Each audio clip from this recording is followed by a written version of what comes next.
Coucou, j'espère que vous allez bien. Nous sommes le 25 décembre et quoi de mieux que cette belle journée pour ouvrir un nouveau vlog. Mais avant de parler lecture, je viens vous souhaiter un très joyeux Noël. Alors, je pourrais vous souhaiter d'avoir été extrêmement gâté, je pourrais vous souhaiter d'avoir reçu énormément de livres sous le sapin, même si, nous le savons, vous et moi, on n'en reçoit jamais assez.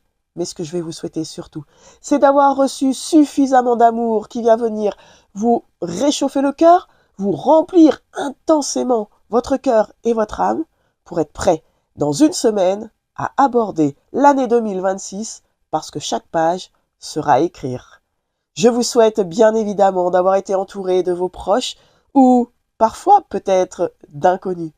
Je vous souhaite, si vous avez été seul, d'avoir eu le message d'un voisin, d'avoir eu un sourire d'un inconnu qui sera, ce jour-là, vous réchauffer le cœur.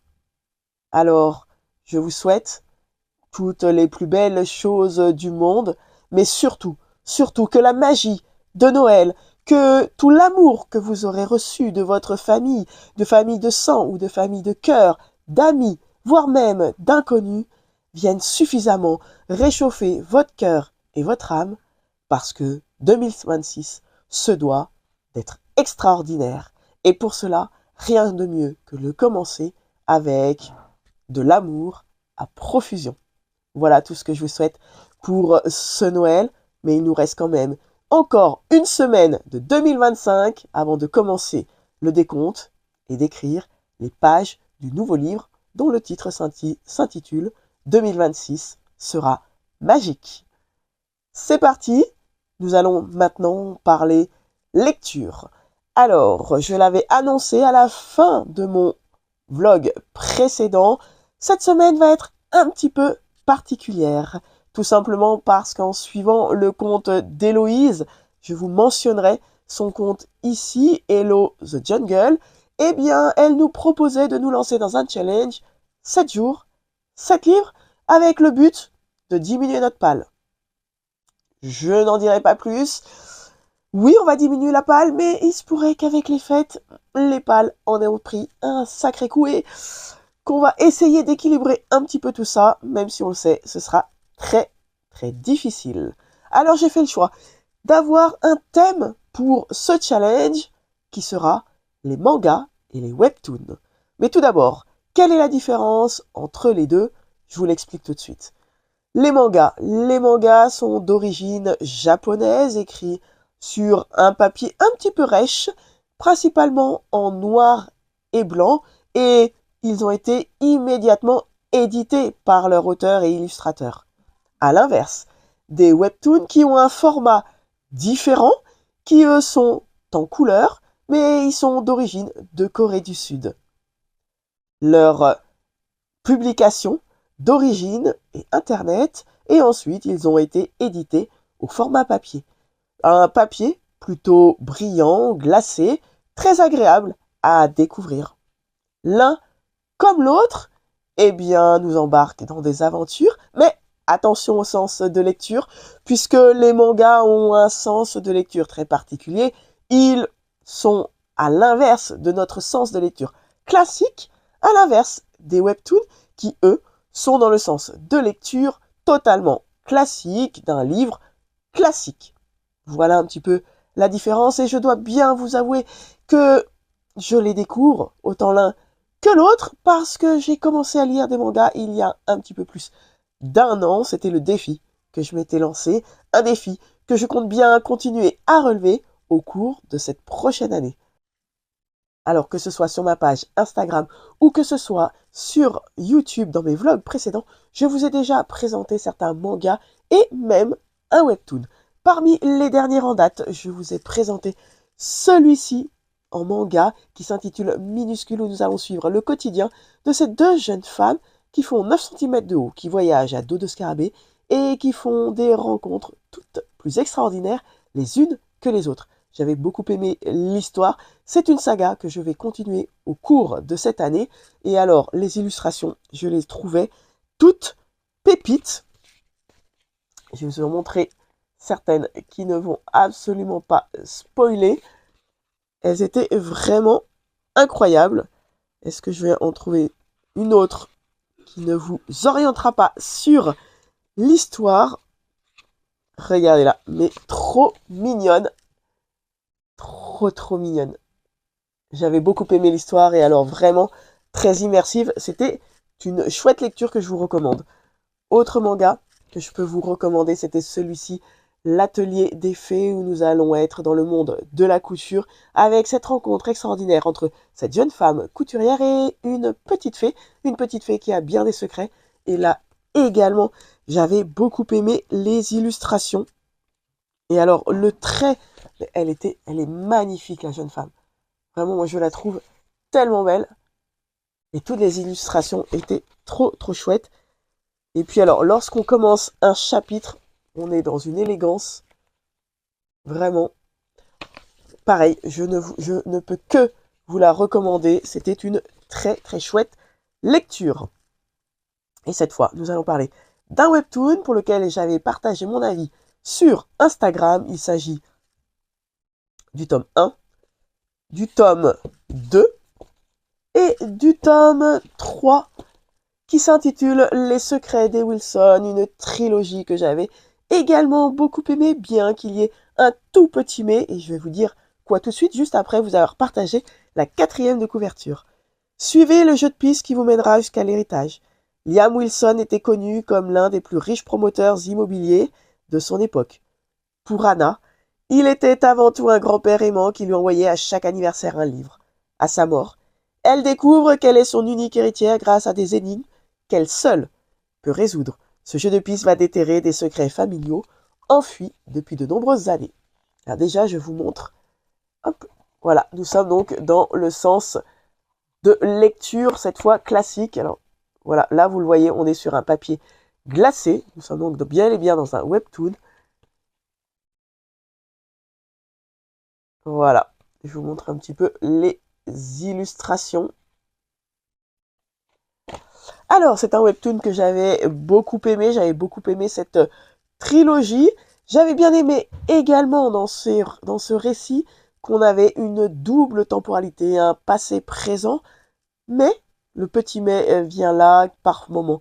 Il y avait un manque d'expression sur le visage des personnages et un léger manque de fluidité lorsque l'on passait du passé au présent et inversement.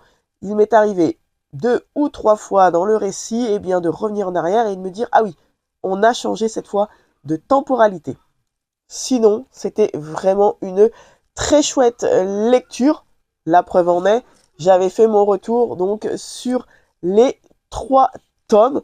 C'était vraiment, même au niveau des illustrations, j'avais bien aimé. Il y a pour autant certaines illustrations qui sont un peu plus immersives que d'autres, et puis d'autres qui ont malheureusement ce manque d'expression. Je vous montre. Hop. Voilà. Et donc là, comme je l'ai indiqué sur la différence où dans un manga, nous sommes sur un papier en noir et blanc avec cette impression en noir et blanc. Ici, nous sommes donc sur une impression en couleur. Mais en tout cas, je vous le recommande également avec des twists, des retournements de situation. Bref, j'ai beaucoup aimé. J'ai la trilogie que je garde précieusement dans ma bibliothèque.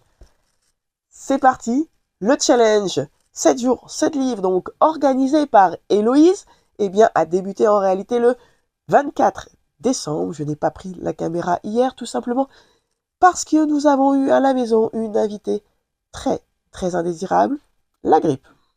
Là, je peux filmer. Donc, je vous montre ma première lecture de la journée d'hier, et nous allons commencer par une pépite qui n'est autre que le tome 1 d'un thriller psychologique, un webtoon qui s'intitule Bâtard, tome 1. Alors, il y a une chose déjà que je déteste, c'est comme vous pouvez le constater, il est d'occasion. Alors, je ne sais pas qui, dans les espaces culturels, trouve l'idée brillante de coller un sticker sur la première page. Alors, c'est une saga qui me tentait depuis très longtemps, mais à chaque fois, je trouvais les prix un petit peu trop élevés. Je l'avais vu à Easy Cash à 10 € l'unité. Alors, petite info, encore petite parenthèse, différence manga à webtoon. Les mangas, c'est toujours moins de 10 € globalement. mais les webtoons tournent autour des 15 euros. Donc là, d'occasion Easy Cash à 10 euros, je trouvais ça encore un petit peu trop élevé. Du coup, j'ai attendu. Bingo! Il me suffit d'aller à l'espace culturel. Je fermerai les yeux sur cet autocollant et je l'ai trouvé à 2,99 € le premier tome. Donc, j'étais ravie. Et là, pour le coup, j'ai carrément sauté sur l'occasion. Je vous partage la 4e de couverture. Est-ce que je voulais tout ou pas? Parce que elle est un petit peu longue. Excusez-moi. Si, je vais tout vous la lire. Autour du lycée de Jean, les disparitions de femmes se multiplient. Le jeune garçon vit pourtant dans un quartier huppé grâce à la réussite de son père, PDG d'une grande entreprise. On pourrait croire qu'il a tout pour être heureux, mais l'adolescent souffre de l'absence de sa mère et d'une vie solitaire. Son seul repère est son père, toujours prêt à aider son prochain, il est connu pour ses actions caritatives. Pourtant, ses airs avenants dissimulent un tueur en série à la cruauté sans limite. C'est lui qui se cache derrière les disparitions. Et Jean est bien placé pour le savoir, puisqu'il joue depuis des années le rôle d'appât afin d'assurer sa propre survie. Sa mission, attirer les victimes et les assommer à coups de masse avant de les livrer à leurs bourreaux. Mais quand la prochaine cible désignée est la nouvelle élève de sa classe, la seule à lui avoir jamais porté de l'intérêt, c'est le déclic.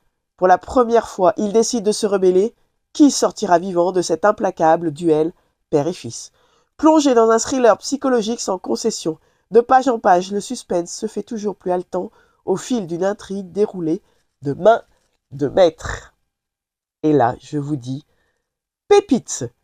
Pépite parce que effectivement, on a d'emblée ce duel père et fils. On a ce jeune homme extrêmement solitaire, harcelé également, et qui vit très très mal ces nombreuses différences, y compris des différences physiques, puisqu'il lui manque un œil, il est reconnu comme étant porteur d'handicap.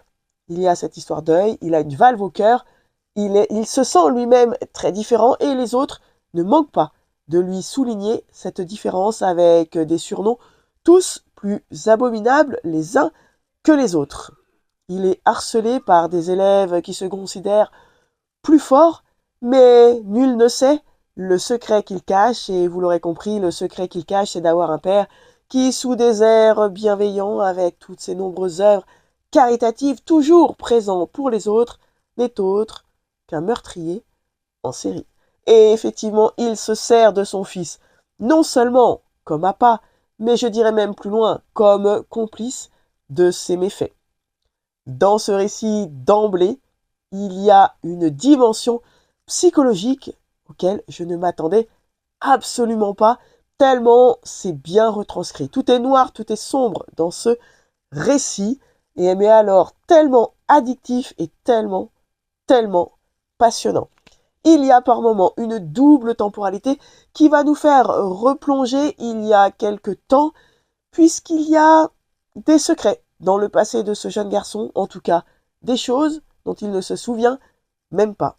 Il sert d'appât et il commet certains actes, mais alors, d'emblée, on est à la fois pris dans les événements qui se produisent, dans les rencontres qu'il va faire, mais également dans sa dimension psychologique, dans sa prise de conscience, même là, au niveau psychologie, il y a des retournements de situation. On est embarqué jusqu'au bout, je n'ai pas pu le lâcher. Il y a sans cesse cette confrontation entre ce père et ce fils, mais alors, pépite dans les moindres détails, jusqu'à ce qu'il rencontre, cette nouvelle élève de sa classe, et vous en doutez bien, que son père compte bien en faire la prochaine victime. Mais là, c'est la foi de trop, c'est le mot de trop, ou en tout cas, c'est le choix de trop pour ce jeune garçon. Alors, que va-t-il faire? Comment peut-il s'opposer à son père parce que même dans sa famille, il n'est pas reconnu à sa juste valeur? Et c'est là que j'ai trouvé ça super chouette, parce que pour comprendre la psychologie qu'il a à l'heure actuelle, pour comprendre ses revirements de situation sur pourquoi il accepte d'être l'appât de son père pour attirer certaines victimes, Pourquoi il accepte d'être le complice de son père? Eh bien, l'auteur nous plonge également dans le passé. Un passé où, vous savez, il y a toutes ces petites phrases que l'on dit et qui blessent, toutes ces petites phrases qui font perdre confiance. Eh bien, tout ça, l'auteur arrive à nous le transmettre implacablement. Percutant, très bien construit, double temporalité, des revirements, il y a une intrigue. Dans l'intrigue, on va rencontrer d'autres personnages qui vont gagner en force tout au long de ce premier tome, et puis un final d'une main de maître qui nous donne clairement envie de plonger dans le second tome. C'est une saga en 5 tomes, et alors, nul doute que je vais dévorer les 5 tomes. Alors, je n'ai pour l'instant que le premier, mais alors, il est vraiment pépite. Un petit peu épais, mais alors, et vous voyez, toutes les pages sont avec une colorimétrie très très sombre qui correspond pleinement à l'intrigue. J'ai beaucoup aimé ma lecture, j'ai beaucoup aimé les expressions des personnages qui sont bien retranscrits, les émotions. Allez, je vous présente ce père diabolique. Le voici. Et même là, il est donné à ce personnage vraiment, toute l'innocence, même dans sa présentation physique, où il est toujours tiré à 4 épingles. Mais déjà, la 4e de couverture m'avait hypé de fou. Mais alors, une fois que j'ai plongé dans ce récit, je n'ai pas pu le lâcher, mais j'étais tellement bien dans cette lecture. C'est sombre, mais pas que. Et alors, c'est très très curieux parce qu'on va découvrir ce jeune garçon avec toutes ses facettes, à la fois son innocence de jeune homme solitaire, à la fois avec tout son côté sombre d'être le complice de son père, tout ce qu'il sait, tout ce qu'il doit taire. C'est vraiment un excellent voyage, un excellent duel qui s'annonce et qui ne promet qu'une chose, de s'intensifier. Je vous le recommande si vous êtes fan de thriller en général, fan de thriller psychologique, si vous voulez découvrir un webtoon qui allie ces deux notions, vraiment pépite. Alors, moi je pense que... Alors, je suis désolé, je vais essayer d'enlever le stickers. Alors, j'ose pas parce que j'ai peur que ça fasse pire et qu'après, ça laisse des traces. Bon, je sais pas si j'enlèverai ou pas le stickers, mais en tout cas, je vous la recommande. Ma première lecture d'aujourd'hui que j'ai terminée juste un petit peu avant de prendre la caméra, il s'agit cette fois d'un manga qui s'intitule Louve, publié aux éditions Le Renard Doré. Alors déjà, c'est une maison d'édition qui a une grande particularité concernant la taille de leur manga. Voici leur manga. Voici la taille d'un manga classique, un tout petit peu plus grand dans leur récit.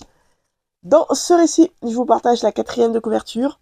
Il était une fois un frère et une sœur un peu différents du commun des mortels. Ces deux bergers aspirent à vivre en paix, loin des rumeurs et du tumulte de la ville. Dans un coin de nature délaissé par les humains, le mont gémissant. Seulement, les habitants des environs profitent de la moindre occasion pour éprouver la malédiction de la sœur. Avec ses oreilles pointues, son pelage et sa carrure imposante, difficile de passer inaperçu quand on a le physique d'une louve. Après ces contes fabuleux de la nuit, Miyako Miya dessine sa toute première histoire longue qui prend la forme d'une fable autour de l'acceptation de la différence. Je vous présente le grand frère, la petite sœur, et oui, on ne dirait pas, mais la petite sœur physiquement est donc bien plus grande que son grand frère. Un duo très charmant, très lié, mais, il y a un mais, malheureusement la 4e de couverture parle d'une histoire longue. Nous sommes en réalité sur 9 histoires, et d'ailleurs c'est comme ça que c'est mentionné dans le sommaire. Nous sommes dans le récit, la découverte de 9 histoires différentes les unes de les autres.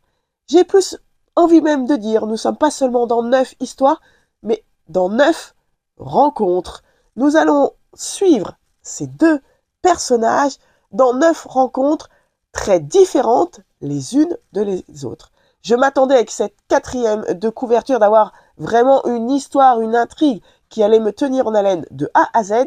Et j'avoue que cela m'a freiné un petit peu dans ma lecture de découvrir qu'en réalité, nous sommes sur 9 rencontres très différentes, chacune ayant, semble-t-il, puisque nous sommes que sur le tome 1, nous sommes sur une duologie, chacune n'ayant pas de lien, il n'y a pas de fil conducteur réel entre les unes et les autres. Lorsqu'il est question de différence, c'est tout simplement que nous allons rencontrer des personnages différents et non pas de différence au sens que je m'attendais réellement. Cette histoire, malheureusement, m'a laissé un petit peu sur le côté de la route, même si ces deux personnages sont attachants, même si certaines des rencontres sont très chouettes, malheureusement, majoritairement, je n'ai pas plus que ça, plongé dans ma lecture, pas plus que ça, aimé découvrir leur rencontre. Je vous montre les illustrations, et c'est pareil, les illustrations n'ont pas su m'embarquer. Hop. Elles m'ont beaucoup moins parlé que les illustrations des mangas précédents que je vous ai montrés. Et puis alors, à la fin de chaque chapitre, nous avons un point final, et puis de l'autre côté, il y a un petit commentaire avec un petit dessin. Est-ce que je vais retrouver celui qui m'avait le plus marqué? Et alors, qui vient un petit peu comme même, j'ai envie de dire, un cheveu sur la soupe. Nous sommes ici dans une rencontre, alors ça vous spoile pas l'histoire, qui s'appelle Paula, l'enfant perdu, où nos deux personnages vont rencontrer cette petite fille perdue au milieu de la forêt. Et puis, à la fin de l'histoire, nous avons un dessin où Paula est dans les bras de son papa, avec en dessous, il est écrit « Le passé de Paula, mais ça, c'est une autre histoire. » Et ça nous laisse un petit peu comme ça, le bec dans l'eau. On ne sait pas pourquoi c'est écrit. Est-ce que c'est parce que ces personnages, nous allons les retrouver dans le tome 2? Je ne sais pas. Mais du coup, une histoire qui a un point final, on se retrouve avec un événement, un élément, une affirmation qui nous laisse bouche bée. Voilà. Et on n'a pas la suite. Et ensuite, on commence une autre histoire. Alors, malheureusement, cette duologie, je ne vais pas la suivre. Je sais, c'est qu'une duologie, mais non, je ne vais pas la suivre. Je n'ai pas été embarqué. Je n'ai pas été touché, à part peut-être une ou deux. Sur les 9 histoires, il y a peut-être une ou deux histoires qui m'ont touché et qui sont de très belles rencontres, mais sinon les autres ne m'ont absolument pas parlé. Les illustrations, ne m'ayant pas embarqué non plus, n'ont pas réussi à rendre le côté immersif du récit. Et puis, lorsque je m'attendais à cette histoire longue, avec donc une intrigue, non. Il n'y a pas spécifiquement d'intrigue, il n'y a pas la notion de différence. Je n'ai pas retrouvé tout ça. Donc, pour moi, malheureusement, cette saga, cette duologie, va s'arrêter là. Pour autant, j'aimais bien la 4e de couverture, cette illustration. Je l'aimais bien, mais pour moi, sera terminé. Je ne saurais même pas quoi vous dire de plus. Je vous montre. Voilà, certaines illustrations, je les ai pas trouvées, vraiment, je les ai pas trouvées chouettes. Pour qu'un manga me parle, pour qu'un webtoon, évidemment, la puissance de l'image, c'est extrêmement fort. Donc pour moi, il faut qu'il y ait une intrigue, quand bien même ce sont des histoires très courtes. Il faut qu'il y ait également des illustrations suffisamment immersives, suffisamment expressives. Et malheureusement, je n'ai pas retrouvé ce duo dans ce manga. Je n'ai pas été embarqué. C'est pas grave. C'était quand même une découverte que j'ai aimé faire. J'avoue, j'en attendais vraiment beaucoup parce que il y avait ce duo un petit peu improbable. J'avais envie, dans le tome 1, de comprendre pourquoi elle était devenue louve, comment on nous parle de cette malédiction. Mais, en tout cas, on n'en sait absolument pas plus. Et ça m'a manqué. Ça m'a manqué parce que, pour moi, on commence un tome 1 en manquant un petit morceau de l'histoire et pas des moindres. Donc, next. Peut-être que vous, si vous l'avez lu, peut-être que vous l'aurez apprécié différemment. Peut-être que je ne l'ai pas lu aussi au bon moment. Mais malheureusement, comme vous l'aurez compris, je ne poursuivrai pas. Je n'ai pas encore choisi ma prochaine lecture du jour. Je pense néanmoins que je vais partir encore pour aujourd'hui sur un autre manga pour lequel je vous fais un retour très très vite. Alors c'est parti, à mon manga et je vous reprends très vite. Je vous reprends même s'il est un petit peu tard parce que je veux absolument vous parler d'une lecture que je viens de terminer. Mais avant ça, petit point sur le challenge en cours et déjà au deuxième jour, à force de voir les pales des autres participantes, il semblerait que ma wishlist se soit un petit peu allongée. Mais bon, je dis ça, je dis rien. Après tout, c'est un secret entre vous et moi, alors chut, on garde ça précieusement. S'agissant de ma lecture que je viens de terminer, j'ai une question à vous poser. Avez-vous déjà rêvé un jour d'être chevalier ou chevaleresse?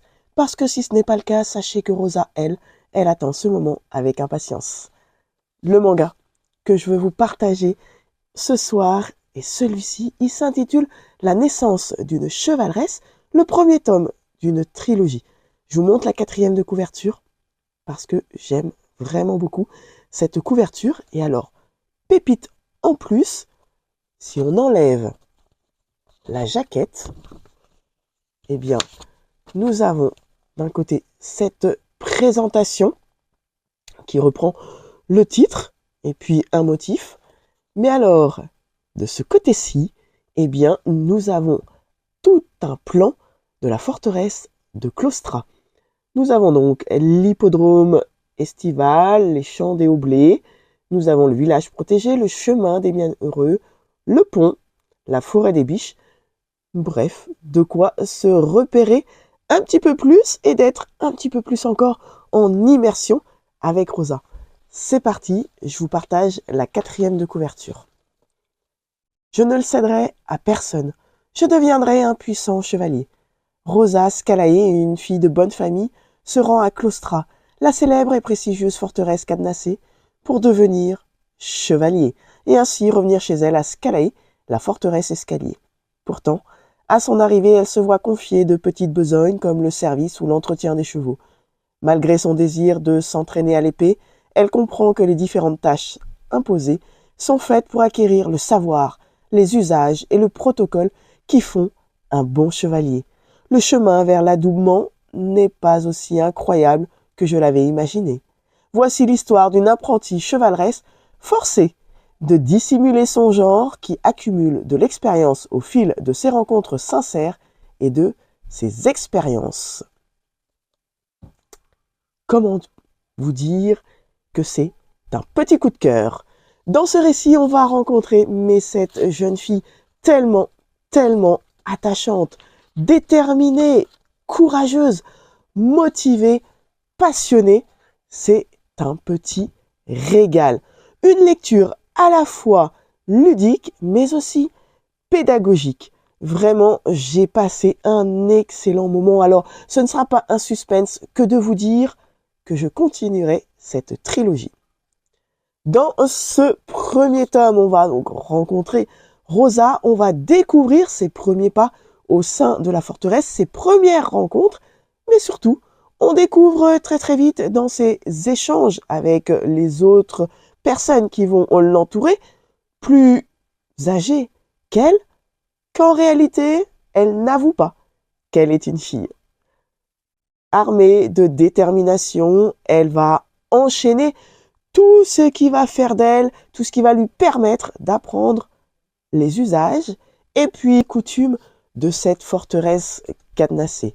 On va l'accompagner dans ses rencontres, mais alors, à de nombreuses reprises, elle ne manquera pas de nous faire sourire parce qu'elle est un petit peu, comment dirais-je, à la fois étourdie et maladroite.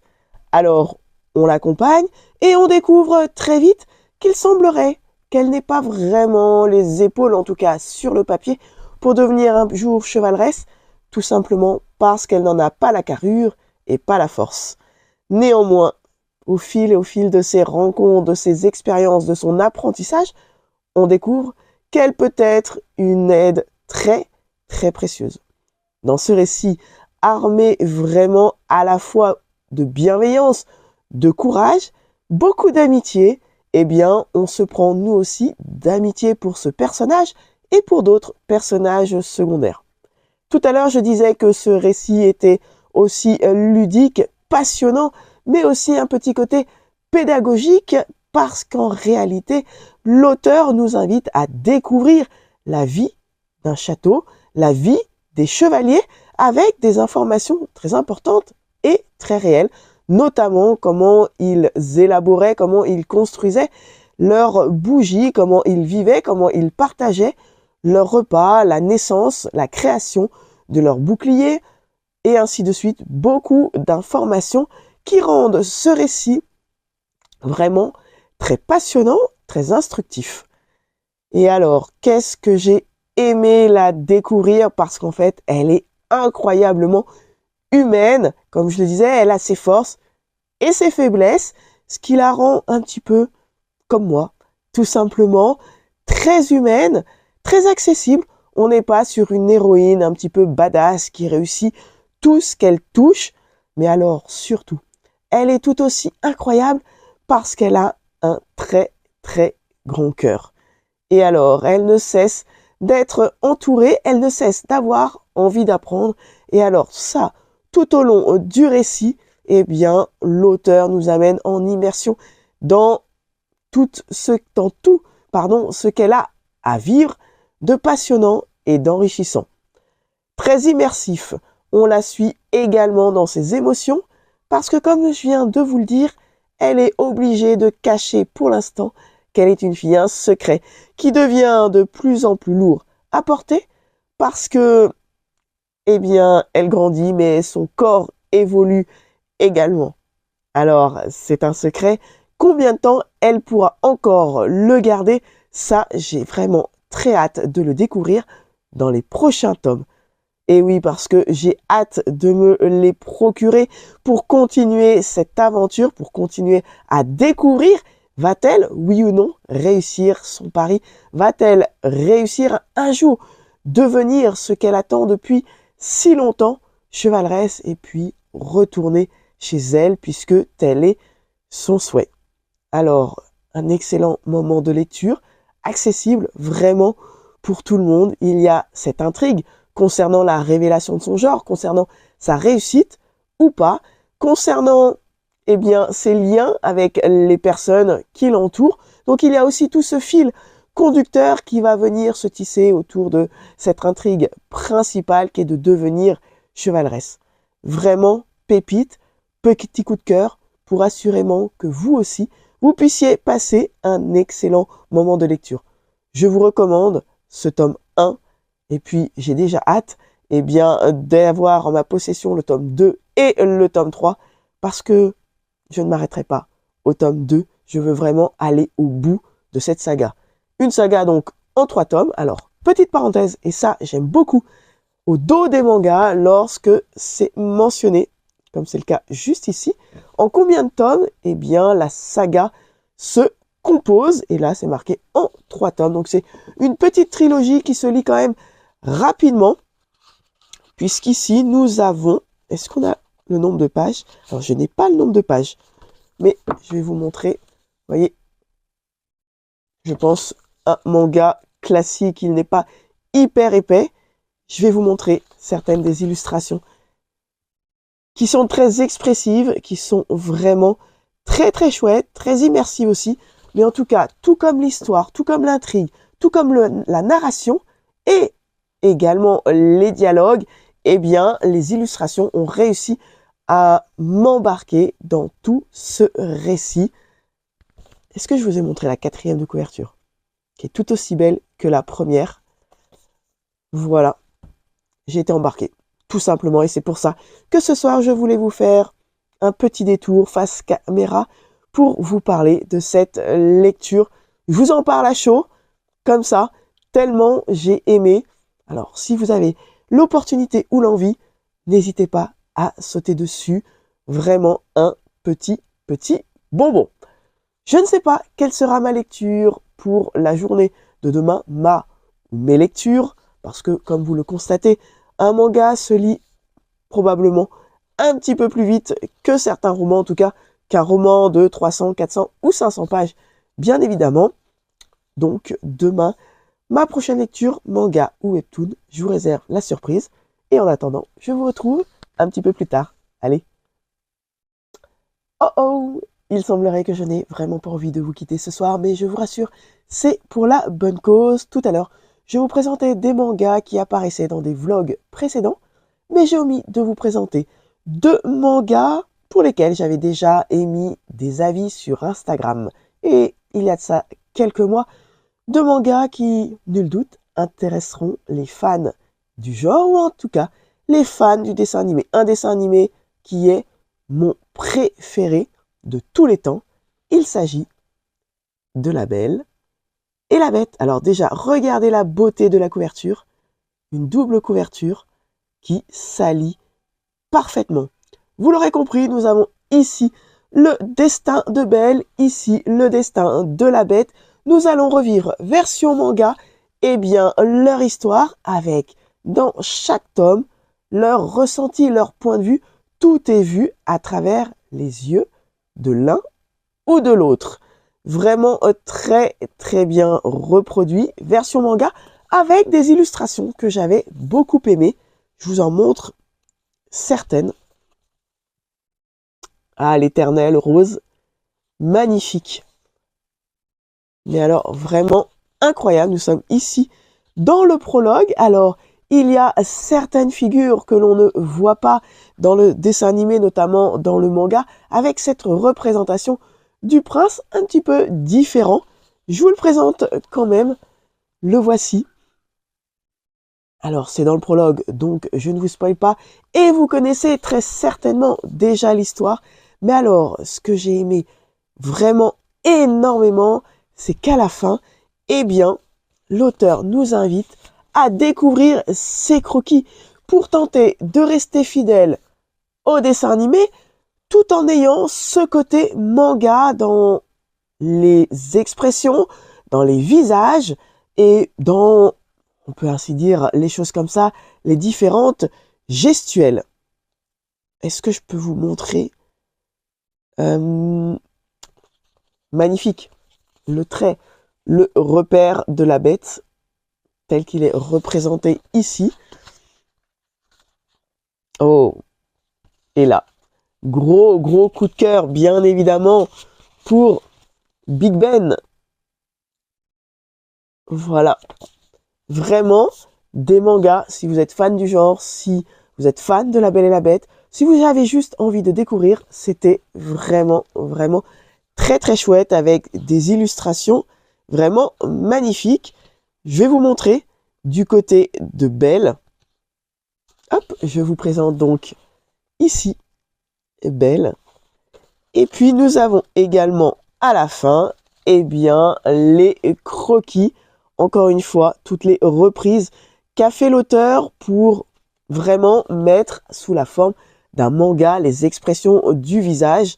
Et alors, cela rend, eh bien, je trouve, une certaine proximité entre l'auteur et nous parce qu'il nous montre certaines évolutions de ces croquis. Et je trouve que d'avoir un petit peu l'envers du décor rend la chose un petit peu plus proche de l'auteur, plus immersive en tout cas. Qu'est-ce que je peux vous montrer? La chambre de Belle. Voilà, en croquis. Voilà la chambre de Belle.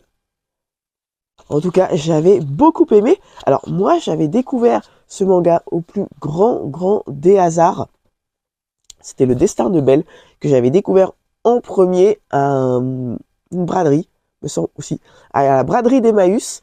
J'avais découvert Le Destin de Belle et je me suis procuré ensuite Le Destin de la Bête. Il est mentionné ici en 4e de couverture. Il était une fois une jeune fille très différente des autres. Et sur celui de la Bête, il est mentionné, il était une fois un prince prisonnier d'un sort effroyable. Vraiment, une duologie qui, je trouve, va très bien dans une bibliothèque qui se marie parfaitement côte à côte. Mais en tout cas, une très chouette découverte que je vous recommande également.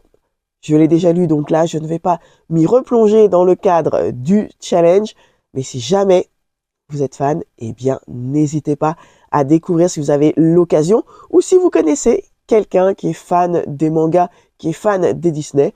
Je trouve que c'est une variante très chouette également à offrir. Voilà. Est-ce que je vous lis? Je vais juste vous lire la fin des 4e de couverture qui sont les mêmes sur les 2 tomes, basés sur le film en prise de vue réelle des studios Disney. Les 2 mangas, donc Le Destin de Belle et Le Destin de la Bête, explorent chacun à leur façon cette histoire intemporelle en nous faisant découvrir pour la première fois les pensées de l'un et l'autre de ces héros Disney mythiques. Et c'est clairement le cas, parce que lorsque l'on se plonge dans ces 2 mangas, on entend la fameuse musique et j'ai envie de danser, de valser dans cette énorme bibliothèque majestueuse et incroyable. Voilà, cette fois, je pense que j'en ai terminé et je vais vous reprendre un petit peu plus tard. Et entre-temps, j'aurai réussi à choisir ma lecture pour demain.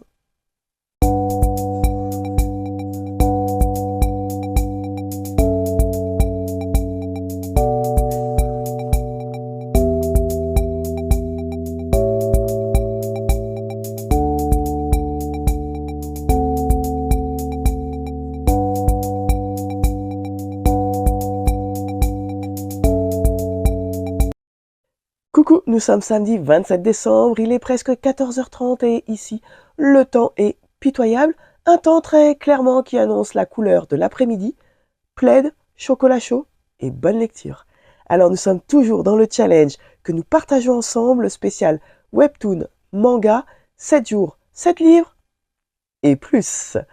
Hier, je n'ai malheureusement pas pu prendre la caméra pour faire un retour à chaud de mes 2 lectures d'hier.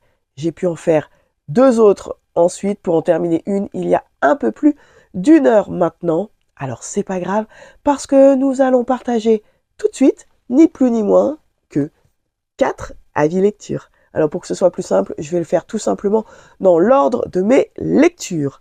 La première que j'ai terminée hier matin s'intitule « Là où les étoiles filantes tombent ». On est toujours dans des tomes 1 comme je vous l'avais annoncé. Je ne lis que des tomes 1 pour savoir si je continue ou pas les sagas, écrit par Man Mulsang et publié aux éditions Cotoon. Et nous sommes sur un webtoon fantastique et pour lequel je vous partage la 4e de couverture. Plongez dans un univers fantastique et découvrez le chemin initiatique d'une jeune sorcière. Il était une fois le monde magique de Tabel, peuplé de créatures fantastiques, où chaque pluie d'étoiles filantes annonce la naissance d'une sorcière. Effie est la 77e d'entre elles à voir le jour, mais son familier manque à l'appel. Très vite, elle rencontre Monsieur Bibi, un chat, qui lui a perdu sa sorcière. Privés de leur moitié, ils partent ensemble en quête de réponses sur le destin qui les lie. Alors déjà, j'avais beaucoup aimé la couverture, empreinte de beaucoup de poésie et effectivement de magie. En tout cas, une couverture qui avait clairement attiré l'œil, une 4e de couverture qui avait augmenté ma curiosité pour ce webtoon. Et alors, quand je me suis plongée dedans, j'ai beaucoup aimé. Dans ce webtoon, il y est question de quête initiatique, de magie, de superstition, de croyances, de créatures fantastiques, de connaissance de soi, mais également d'amitié et de famille de cœur. Ce que j'ai beaucoup aimé dans ce webtoon, c'est la manière dont l'auteur l'a commencé en s'adressant directement au lecteur. Alors, je vais vous permettre de vous lire ces 2, 3, 4 premières phrases, ce qui ne spoil bien évidemment pas en rien la suite de l'histoire, puisque là nous sommes dans le prologue, mais très honnêtement, ça donne envie vraiment de se plonger jusqu'au bout de la série. Je savais que vous viendriez, je vous attendais. Voici le monde que nous avons créé. Ici, on croit aux superstitions et aux légendes. La magie existe tout comme ailleurs, tout comme les dieux d'ailleurs. Lorsqu'une étoile filante tombe sur cette mystérieuse terre, elle se transforme en sorcière. Ce lieu s'appelle le monde de Tabel. Cher ami lecteur, si vous venez jusqu'à la fin de cette fable, je vous offrirai un cadeau. En attendant, je vous souhaite bonne lecture. Et ça, j'ai trouvé trop chouette parce que là, très clairement, on est lancé dans l'univers et dans le monde de Tabel. Un monde plein de magie. Mais attention, attention parce que dans cette quête initiatique, tout ne sera pas si simple. Dans ce webtoon composé de 17 chapitres, eh bien, nous allons déjà commencer par un événement très fort qui est la mort d'une sorcière. Et la mort de cette sorcière, eh bien, de là va arriver cette pluie d'étoiles filantes et va permettre la naissance de cette 77e sorcière qui s'appelle donc Effie. Effie, c'est cette jeune fille vraiment très attachante qui, eh bien, s'attend à avoir son familier. Son familier, c'est un chat qui accompagne donc chaque sorcière tout au long de sa vie. Mais tel ne sera pas le cas. Dans les premiers temps, Effie va être accompagnée par quelqu'un d'autre que je vous laisserai découvrir. Ce quelqu'un qui vient de vivre un épisode assez traumatique, voire même, disons-le clairement, très difficile. Elle va, j'ai envie de dire un petit peu, s'en contenter quand bien même elle est très heureuse, mais au fond d'elle, il lui manque quelque chose. Elle est à la recherche de ce double qu'elle attend en tant que sorcière, que ce chat qui doit l'accompagner tout au long de sa vie. Alors, quand bien même elle est très heureuse avec cette personne qu'elle a rencontrée et qui lui assure et qui lui procure énormément d'amour et de protection, il lui manque ce petit quelque chose. Elle sent qu'elle n'est pas complète. Et pour autant, elle va rencontrer Monsieur Bibi. Alors, Monsieur Bibi, lui, c'est un chat qui, à l'inverse, a perdu sa sorcière. Un chat particulier parce qu'il peut prendre la forme humaine. Et lui aussi, il est en proie à certaines difficultés, à certains tourments et à une très grande solitude, toujours à la recherche de la sorcière avec qui il était lié. Alors, je ne vous dis pas les tenants, les aboutissants de pourquoi actuellement il n'est pas lié avec elle, pourquoi il se retrouve seul, mais en tout cas, Effie et Bibi vont devoir avancer ensemble, avancer de pair, faire fi de leurs différences de caractère. Parce que oui, Monsieur Bibi est un petit peu particulier et Effie a du caractère. Elle a envie d'apprendre, elle a envie de découvrir cet univers qui s'ouvre à elle. Et Monsieur Bibi, lui, est Monsieur Bibi. Je n'en dis pas plus. Dans ce récit, on est émerveillé tout au long de l'histoire parce que l'auteur a construit un univers de A à Z. Et ça, j'avoue, dans un webtoon, en tout cas, je ne m'y attendais absolument pas. Je n'ai plus de voix, désolé. Je ne m'y attendais absolument pas. Avec beaucoup de minutie, on a les croyances, on a les superstitions, on a les convictions qui règnent au sein du monde de Tabel. Un monde dont on a un peu plus connaissance quant à sa création, et ça aussi j'ai beaucoup aimé parce que l'auteur nous renvoie un petit peu dans le passé, dans la création même de ce monde. Pourquoi ? Aujourd'hui, eh bien, les sorcières arrivent sur Terre suite à une pluie d'étoiles filantes. Comment en est-on arrivé là ? Comment est-ce qu'elles sont arrivées à être liées toute leur vie à un chat ? C'est très bien expliqué, très immersif. Et alors, vraiment, on se prend au jeu d'avoir envie de découvrir jusqu'au bout cette histoire. Une intrigue très bien menée, avec des rebondissements, avec des twists, avec des surprises, plus ou moins plaisantes. Mais en tout cas, ce personnage principal, Effie, ne manquera pas de nous attendrir, ne manquera pas de nous toucher. Qu'en est-il de l'autre personnage principal qui l'accompagne dans ce premier tome, qui est donc Monsieur Bibi ? Eh bien, j'avoue qu'il m'a énervé un petit peu plus d'une fois. En tout cas, dans les 3/4 de la première partie de ce webtoon, avec son comportement arrogant, avec son comportement un petit peu comment dire, mal élevée. Voilà, disons-le clairement, avec son comportement mal élevé, ou lorsqu'elle pose une question parce qu'elle n'a pas compris, il n'hésite pas à la traiter d'idiote. Mais on comprend un petit peu plus tard le mal-être dans lequel il vit, dans lequel il est, et dans lequel il évolue dans le monde de Tabel. On comprend un petit peu plus tard quelle est sa quête à lui. Donc dans ce récit, il faut se laisser transporter dans cet univers, et ça, comme je viens de vous lire le prologue, eh bien l'auteur nous prend par la main dès les premières pages.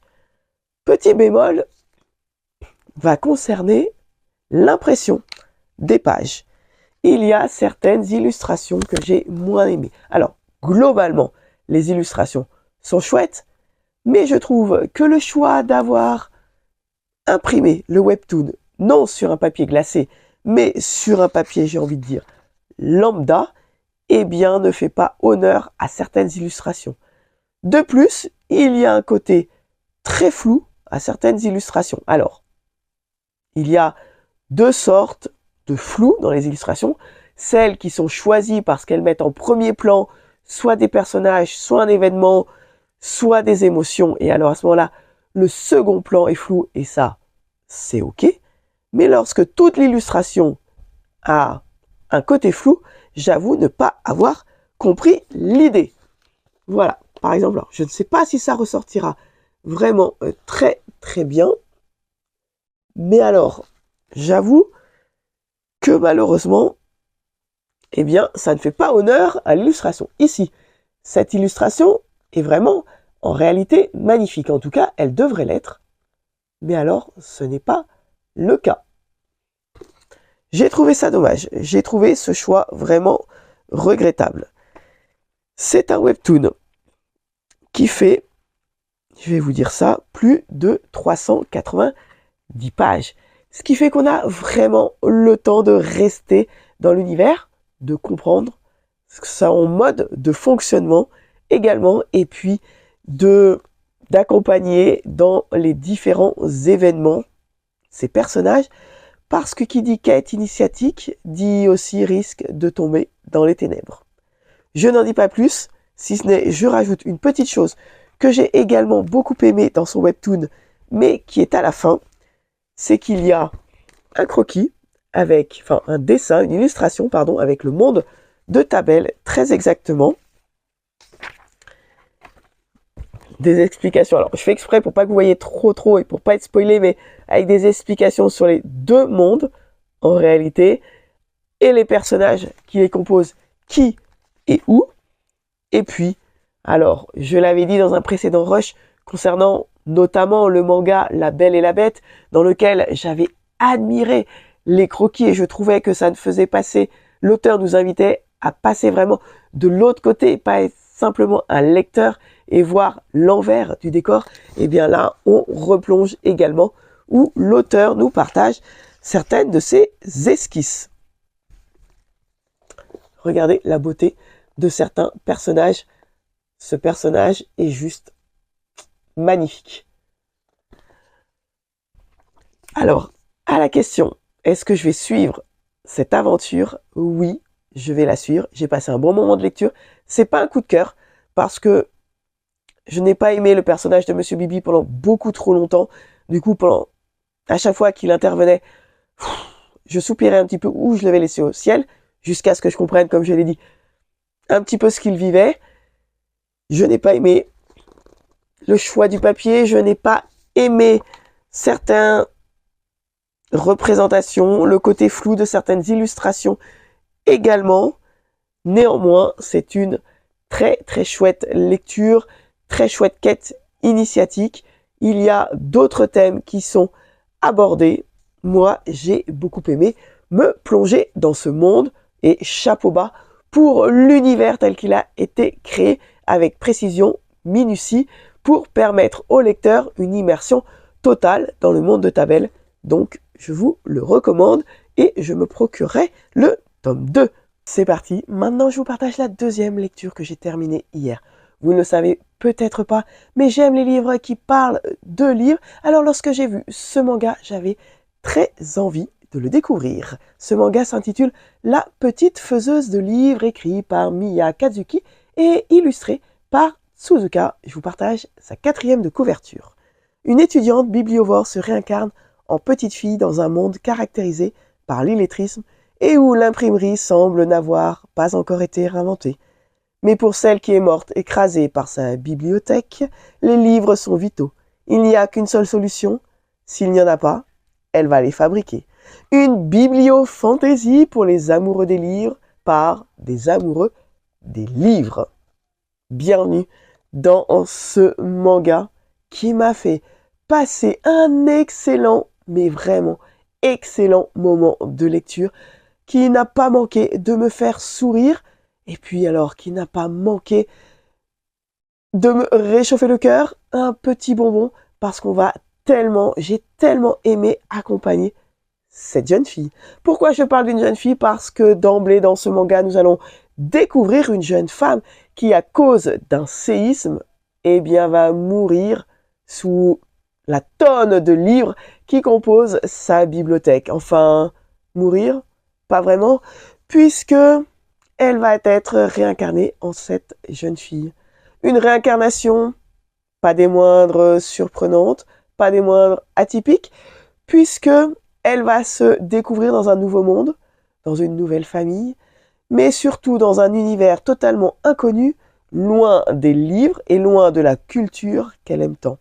Extrêmement cultivée, la jeune femme lisait vraiment de tout, des livres historiques, des romans, des livres politiques, et là, elle se retrouve dans un univers, dans le corps d'une petite fille qui sait lire, mais surtout dans un univers où il n'y a aucun livre. Alors, je vous laisse imaginer son désarroi, sa tristesse, sa révolte, également parce qu'elle ne va pas manquer de se plaindre à de nombreuses occasions.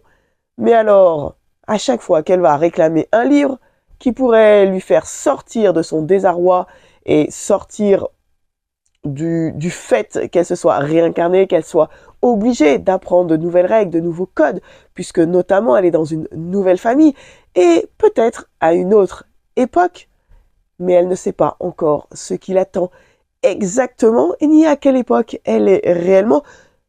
Tout ce qui pourrait en tout cas la faire patienter, c'est de trouver un livre. Alors lorsqu'elle commence à réclamer des livres et que les personnes ne connaissent à peine ce nom, je vous laisse imaginer tout ce qui se passe dans sa tête. En tout cas, elle va devoir se plonger dans sa nouvelle vie très, très rapidement.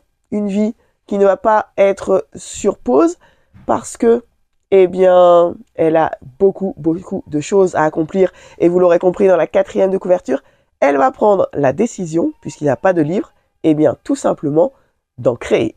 Alors, même si au début de sa réincarnation, je l'ai trouvé un petit peu ouin-ouin, on est obligé de constater qu'elle a une détermination à toute épreuve.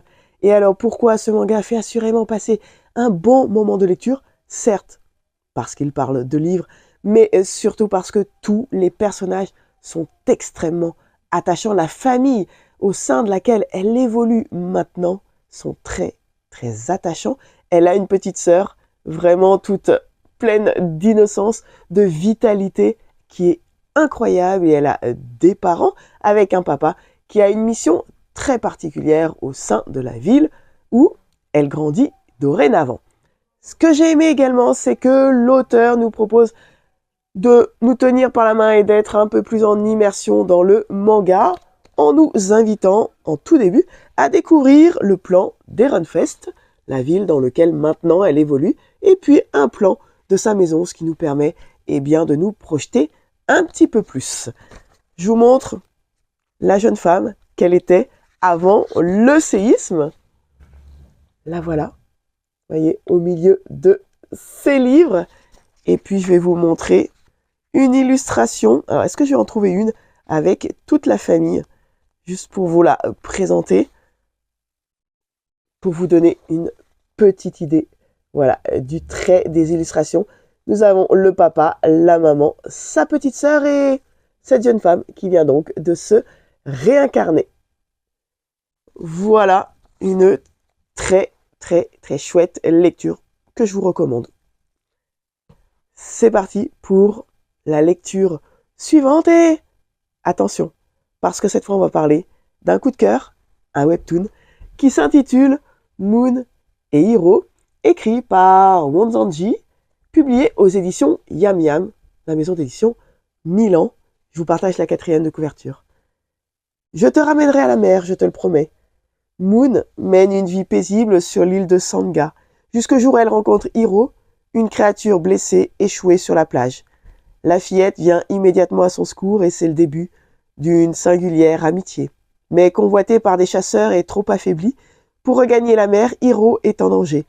Moon va devoir faire preuve de ruse et de courage pour protéger son nouvel ami, mais la jeune fille pourra-t-elle protéger Hiro jusqu'au bout et surtout, resteront-ils ensemble pour toujours? Dans ce roman empreint de beaucoup de poésie, eh bien, j'ai été embarqué dès la première illustration. Nous sommes sur une histoire d'amitié, mais pas que, entre cette jeune fille et ce triton. De manière très forte, nous commençons ce webtoon avec, on le sait, à la page 3, donc ce n'est pas un spoil, le rêve récurrent que fait Moon, qui est celui d'être en pleine mer et de se noyer. Et je dois bien avouer que je me suis prêté au jeu parce que, en lisant, en découvrant la première, la deuxième page, j'ai vraiment cru que c'était réel et rien ne laissait présager que c'était un rêve. Et pourtant, c'était un rêve. Alors pourquoi je le dis? Parce que cela n'a pas d'incidence en soi sur le reste de l'histoire. Néanmoins, c'est pour vous dire le côté très immersif quant aux émotions et à la force des images qui résident dans ce webtoon. Dans ce récit, il y est question d'amitié très particulière, de protection, mais pas seulement. Il y a un petit côté écologique dans ce récit, très, mené avec beaucoup de fluidité. On n'est pas là à placarder des affiches, mais il y a plusieurs messages écologiques qui sont disséminés au fur et à mesure de la lecture. Des personnages, certains très attachants, d'autres très antipathiques, une intrigue pour laquelle je ne m'attendais absolument pas entre Moon et... Chut, je ne vous en dis pas plus, vous le découvrirez. En tout cas, dans ce webtoon,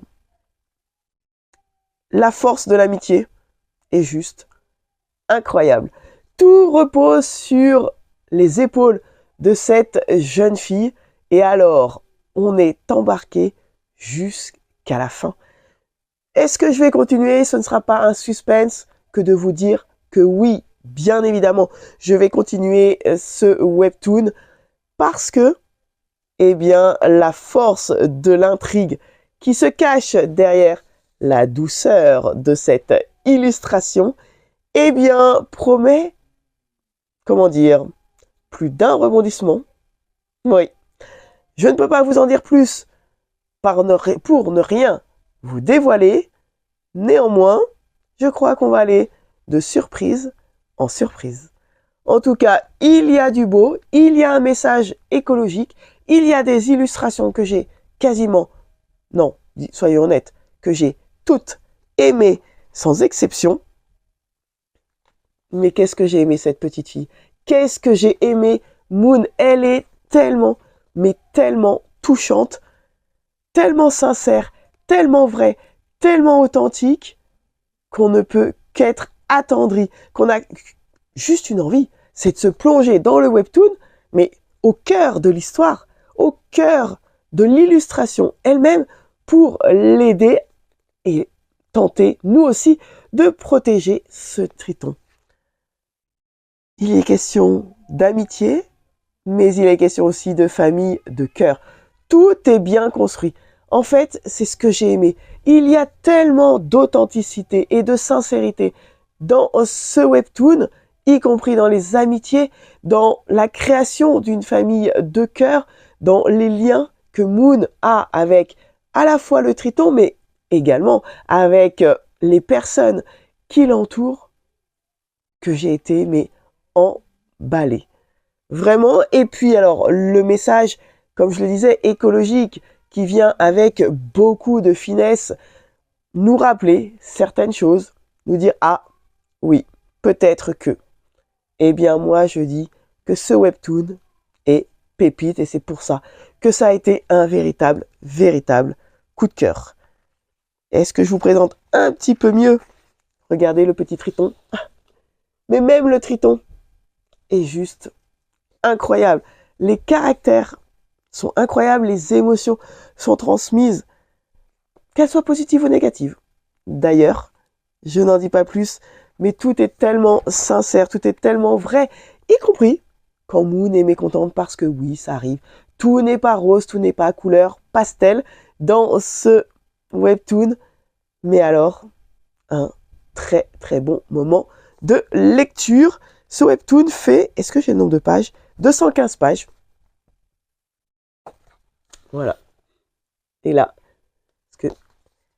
mais j'ai tellement une très belle rencontre qui vient à nous aussi nous bouleverser sur certaines questions qu'on peut se poser, encore une fois, sur le plan écologique. Est-ce que je peux vous montrer le triton là? Non, ça va pas vous spoiler. Hop. Et puis alors, les couleurs sont renversantes, sont bluffantes. C'est magnifique. Très bon moment de lecture, un webtoon que je vais continuer, un très beau message, des personnages attendrissants, touchants, déterminés. Attention, quand je parle de personnages déterminés, je ne vous dis pas de quelle détermination il en ressort, je n'en dis pas plus, mais je vous le recommande. Et enfin, dernière lecture que j'ai terminée en fin de matinée, pour laquelle j'ai eu alors là le coup de cœur, mais j'ai envie de dire que dans mes lectures, c'est allé vraiment, vraiment crescendo. Énorme coup de cœur donc pour Moon et Hero, mais la lecture suivante, c'est un coup de cœur. Elle m'a bouleversé, elle m'a scotché, et alors, je pense que je ne vais pas l'oublier tout de suite. Il s'agit cette fois d'un manga. Ce manga s'intitule Le garçon et le dragon. Alors avant de vous donner mon avis, je vous partage la 4e de couverture. Deux êtres, jusqu'ici très solitaires, surmontent ensemble leurs peurs et les blessures de leur passé. Shitaro, un jeune collégien, se réveille un jour sur le banc d'un mystérieux sanctuaire. Il y fait la rencontre d'un dragon qui croyait retrouver là sa fiancée, celle qu'il attendait depuis des années. Le jeune garçon, quant à lui, n'a plus aucun souvenir en tête, mais ils vont progressivement se lier d'amitié, oublier ensemble leur solitude et se questionner sur ce qu'est réellement l'amour. Ils vont vivre ensemble une journée fantastique et hors du temps, à l'issue de laquelle leur vie, à tous les deux, pourrait bien se trouver changée à tout jamais. Un récit plein d'humanité, à la fois fantastique et dramatique. Alors, nous sommes sur un manga publié chez Doki Doki, mais sur un manga publié en version grand format. Pour vous donner une idée, voilà, la différence de taille entre un manga classique et là, le manga grand format, mais on est bel et bien sur un manga dans le sens de lecture inverse, donc de nos lectures traditionnelles. Et donc, regardez. Mais alors là, alors déjà, nous allons commencer par le postulat de départ qui est la couverture, mais regardez la beauté de cette couverture. Empreinte de douceur, de magie, et pourtant, regardez les illustrations sur celles qui sont en couleur. Elles sont incroyables. Je les trouve incroyables. Il y a vraiment, vraiment pas d'autres mots. Le trait, chaque trait est produit avec beaucoup de minutie.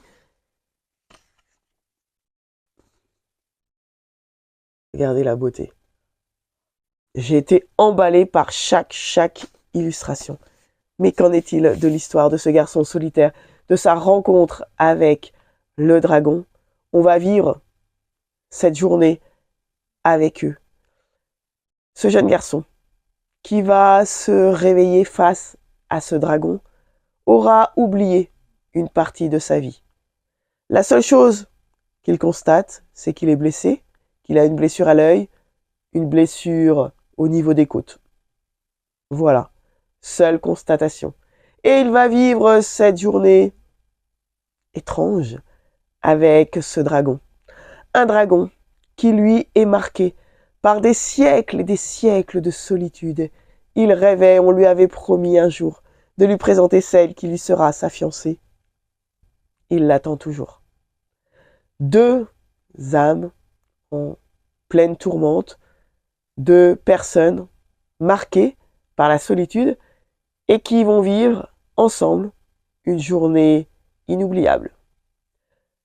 Sauf qu'il ne faut pas se fier à la douceur, à la beauté de cette couverture, parce que nous allons, nous aussi, vivre avec eux cette journée et nous rappeler de ce manga parce que très clairement, cette journée sera pour nous tout aussi inoubliable. Il va y avoir des moments qui nous feront sourire, il va y avoir des moments, on va dire, mais on va aimer un peu moins un personnage, on va l'aimer ensuite un peu plus, on va suivre leurs humeurs, mais surtout là où l'auteur, eh bien, lorsqu'il parle de drame, et pas des moindres. Alors, trigger warning, oui. Je ne pensais pas le dire, mais oui, trigger warning. Évidemment, je ne vais pas vous le dire là pour ne pas vous spoiler quel trigger warning dans ce manga. Si vous voulez en savoir plus, n'hésitez pas à m'envoyer un message et à ce moment-là, je vous répondrai personnellement. Mais trigger warning. Ce manga vient bousculer, vient attendrir, vient toucher, vient émouvoir. Et plus d'une fois, j'avais envie d'avoir la larme à l'œil.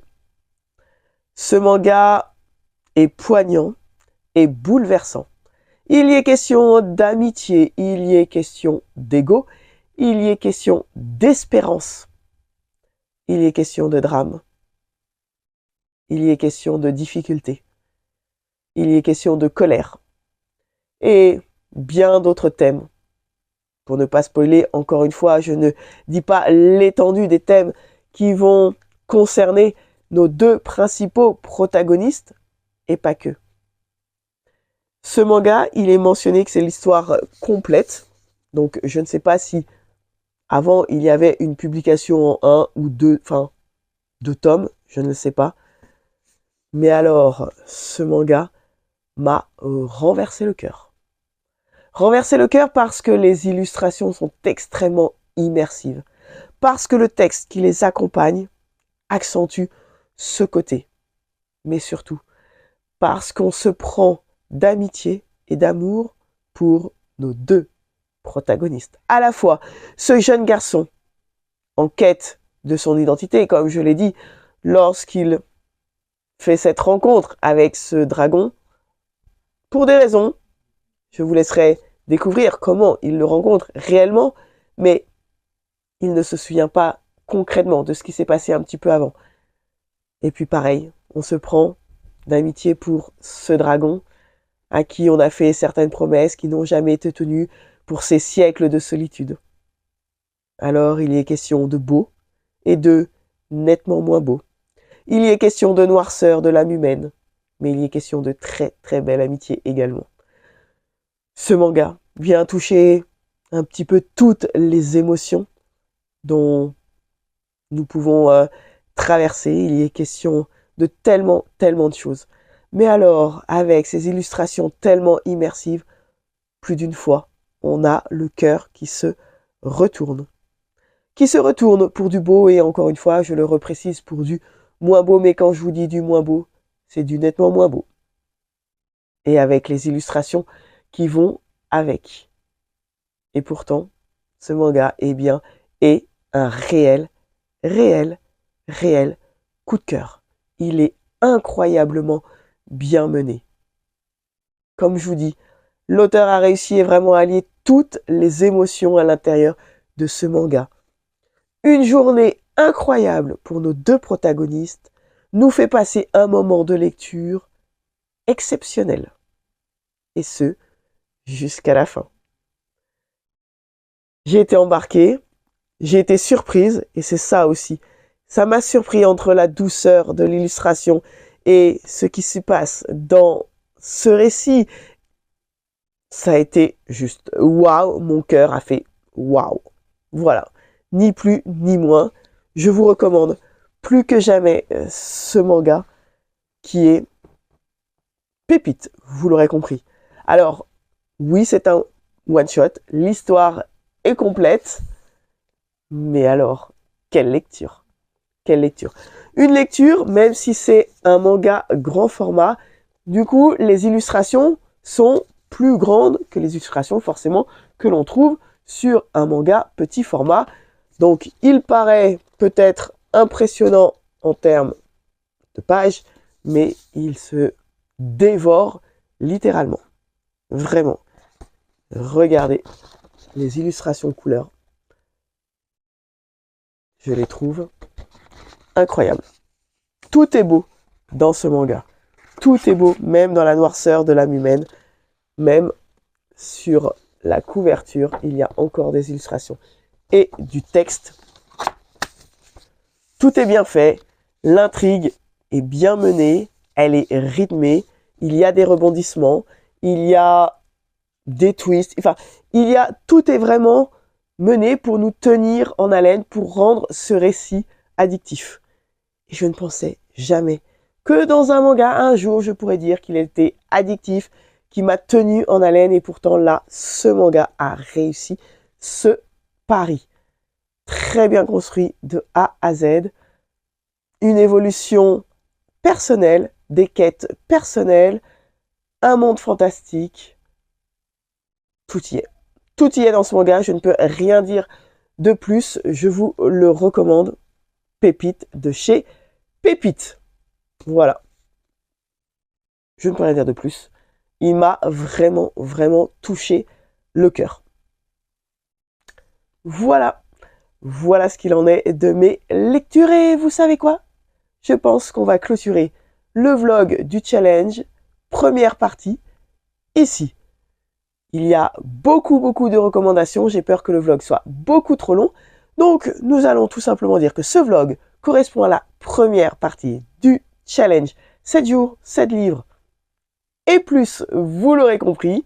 Et puis moi, je vais ouvrir un deuxième vlog qui sera donc la deuxième partie du challenge pour continuer à vous proposer les mangas et les webtoons que je suis en train de découvrir. Et pour cette deuxième partie, je suis sûr que j'aurai encore de très belles lectures à vous proposer. En tout cas, je l'espère.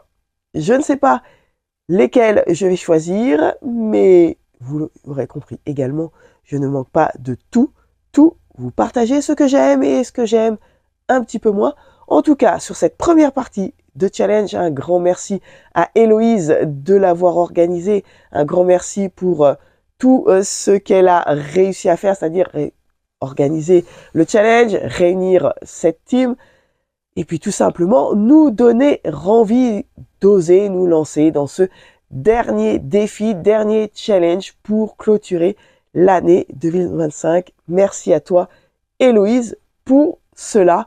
Je passe et j'ose passer de très bons moments de lecture avec des lectures que j'ai beaucoup moins aimées, comme je l'ai indiqué pour le manga qui s'intitulait Louvre, et puis alors avec ce coup de cœur bouleversant avec Le Garçon et le Dragon, écrit par Hidonaka. J'ai omis de le préciser, excusez-moi.